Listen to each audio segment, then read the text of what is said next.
یہ الہدا کیوں، قرآن کیوں دیا گیا؟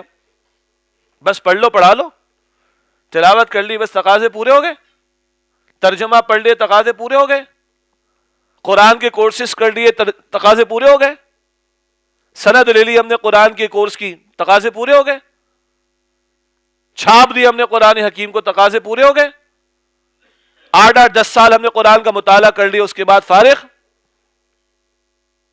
کیا رسول اللہ خالی قرآن پڑھانے کو آئے تھے؟ صرف تشریح بتانے کو آئے تھے بھئی یہ قرآن کی تشریح؟ وہ تو نافذ کرنے کے لیے آئے تھے اس کو۔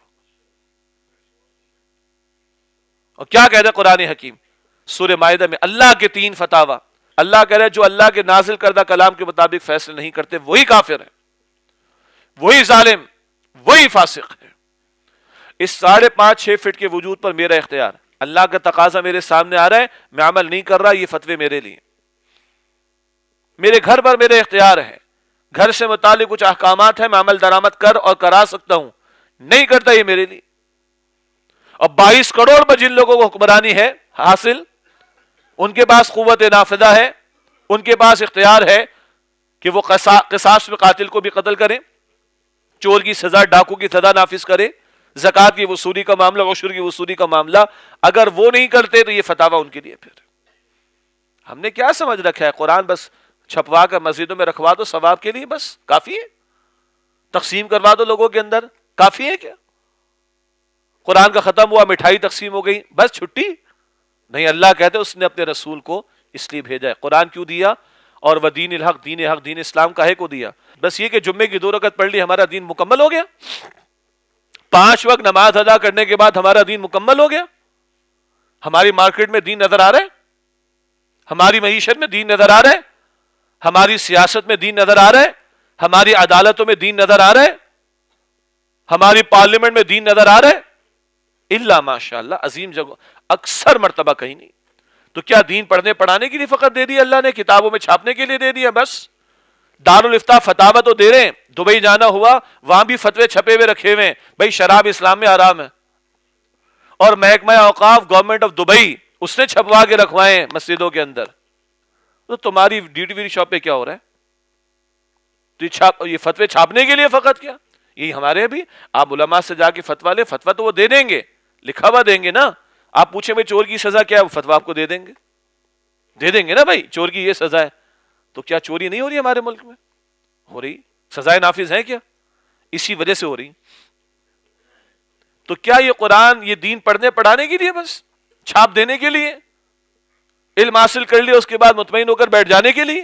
نہیں بھائی، اللہ کہتا ہے میں نے اپنے رسول کو الہدا قرآن دیا، وہ دین الحق، دین حق، دین اسلام دیا، لیظہرہ علی الدین کلہ، تاکہ آپ صلی اللہ علیہ وسلم اس دین حق کو کل کے کل نظام زندگی پر غالب فرما دیں۔ بھائی حضور تو چھٹی نماز بھی ادا کر رہے تھے، کون سی؟ تہجد کی، لیکن احزاب کے موقع پر 4 قضا ہوئی ہیں، غزوہ احزاب کے موقع پر خندقیں کھودی گئی نا، 4 نمازیں قضا ہوئی ہیں وہاں پر۔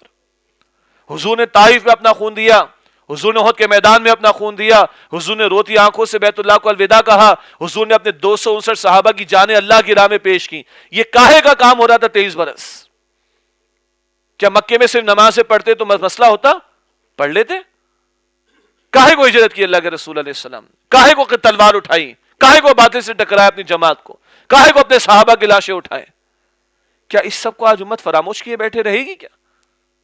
یہ مشن تھا رسالت مآب علیہ السلام کا، میری زندگی کا مقصد تیرے دی کی سرفرازی، میں اسی لیے مسلمان، میں اسی لیے نمازی۔ یہ مشن ہے امام الانبیاء کا صلی اللہ علیہ وسلم۔ اب شروع میں کیا بات آئی تھی؟ کیوں وہ باتیں کہتے ہو جو تم کرتے نہیں ہو؟ اللہ کو ناراض کر دینے والی یہ بات کہ تم وہ کہو جو تم کرتے نہیں ہو، دعوی محمد رسول اللہ کو ماننے کا صلی اللہ علیہ وسلم۔ آج تمہاری زندگیوں میں کیا نسبت ہے محمد رسول اللہ سے؟ کیا تعلق ہے تمہارا محمد رسول اللہ کی جد و جہد سے صلی اللہ علیہ وسلم؟ ہمارے استاد محترم، ان کی باتیں بعض لوگوں کو تلخ لگتی تھی، لیکن سچی ہوتی تھی نا۔ یہ بتاؤ کہ حضور احد کے میدان میں کھڑے ہوں اور اس وقت کوئی مسجد نبوی میں بیٹھا ہوتا، مجھے اجازت دیجئے میں کچھ اضافہ کروں اس میں، اور وہ نافل ادا کر رہا ہوتا اور حضور میدان احد کے اندر ہوتے، اس شخص کا ایمان معتبر تھا؟ وہ تلاوت قرآن میں مشغول رہتا، بھئی تلاوت بڑا پیارا عمل ہے، اس میں کوئی شک نہیں، نوافل بڑے پیارے عمل ہے، کوئی شک نہیں، مگر یہ بتاؤ وہ مسجد نبوی میں بیٹھا اعتکاف میں ہوتا اگر میں کہوں، اور حضور میدان احد میں ہوتے، اس کا ایمان معتبر تھا؟ تو آج تو اللہ کا دین مغلوب ہے. اے خاصان رسول وقت دعا ہے، امت پہ تیری آ کے آج اب وقت پڑا ہے. وہ دین جو بڑی شان سے نکلا تھا وطن سے، پردیس میں وہ آج غریب الغربا ہے. یہ گلاس میرے سامنے ہے، ہمارے گھر میں اگر یہ گلاس ٹوٹے ہمیں غصہ آتا ہے؟ ہاں، لیکن یہ 150 روپے کا ہوگا. ہاں، اسمارٹ فون کی اسکرین میرا بیٹا توڑ دے مجھے غصہ زیادہ آتا ہے، اور اگر آئی فون کی توڑ دے تو پتہ ہے نا آئی فون کتنے کے آتے ہیں؟ آئی فون 10 تو شاید لاکھ سوا لاکھ کے آس پاس کہیں ہوگا، ایس پتہ نہیں کون سا جو بھی ہے، مجھے زیادہ نہیں پتا. آتا ہے غصہ؟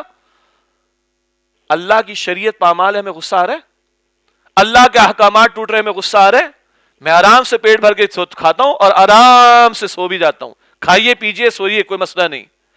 مگر مجھے غصہ گلاس کے ٹوٹنے پر آ رہا ہے، اسمارٹ فون کے ٹوٹنے پر آ رہا ہے. اللہ اور اللہ کے رسول سے جنگ جاری، سود کے نظام کے تحت. کبھی چہرے کا رنگ بھی بدلتا ہے ہمارا. کہاں کہاں غصہ آ رہا ہے. مرچ نمک اوپر ہو گیا، گھر والی نے کر دیا تو غصہ آ رہا ہے. اور اللہ کے احکامات گھر میں توڑے جا رہے ہیں، محال میں توڑے جا رہے ہیں، معاشرے میں توڑے جا رہے ہیں. کوئی تکلیف ہو رہی تو پھر ہم اپنا جائزہ لیں. لما تقولون ما لا تفعلون. خليل بالقرآن هو إمامنا على هداية الله